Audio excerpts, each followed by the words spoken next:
दिन में तू ना हो वो दिन ही नहीं, जिस जीवन में तू ना वो जीवन नहीं। पहला इतिहास 4 अध्याय का 10वें वचन। और याबेस ने इस्राएल के परमेश्वर को यह कहकर पुकारा कि भला होता कि तू मुझे सचमुच आशीष देता और मेरा देश बढ़ाता और तेरा हाथ मेरे साथ रहता और तू मुझे बुराई से ऐसे बचा रखता कि मैं उससे पीड़ित न होता। और जो कुछ उसने मांगा वह परमेश्वर ने उसे दिया। याबेस जब जन्म हुआ था, उसकी मां ने दुख के होने के चलते उसका नाम को याबेस रखा। उनका नाम के जैसे ही है वैसे ही उसका जीवन में दुख भरा हुआ था। बच्चे जन्म होने से स्त्रियां बहुत आनंदित होती है, यही ये रीति है। लेकिन याबेस को जीवन भर जो है दुख को ही देखना पड़ा। कम से कम खतना करने के वक्त में इनका नाम को बदलना था।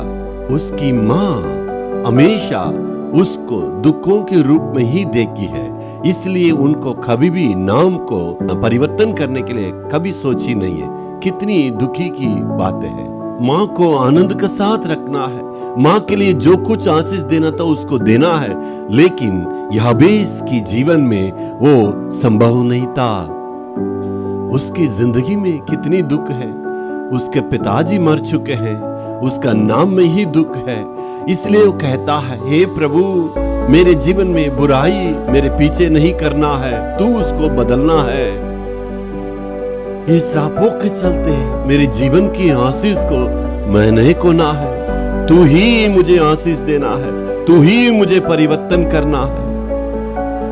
इसलिए ये दुख बदलने के लिए याबेस ने परमेश्वर से विनती किया और बुराई से बचाने के लिए भी उन्होंने विनती किया। कारण ये है, बुराई से बचने के लिए याबेस ने ऐसे विनती किया, हे प्रभु मुझसे बिल्कुल बुराई को दूर कर, ऐसे नहीं, इस बुराई के चलते आपका और मुझको बीच में जो संबंध है उसमें कमी नहीं होना है।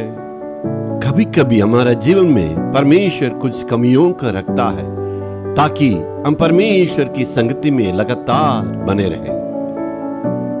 आपने बहुत विनती किया होगा, परमेश्वर जो है उस विनती को उत्तर नहीं दिया, इसका मतलब आपकी प्रार्थना को परमेश्वर सुना नहीं, ऐसे मतलब नहीं है।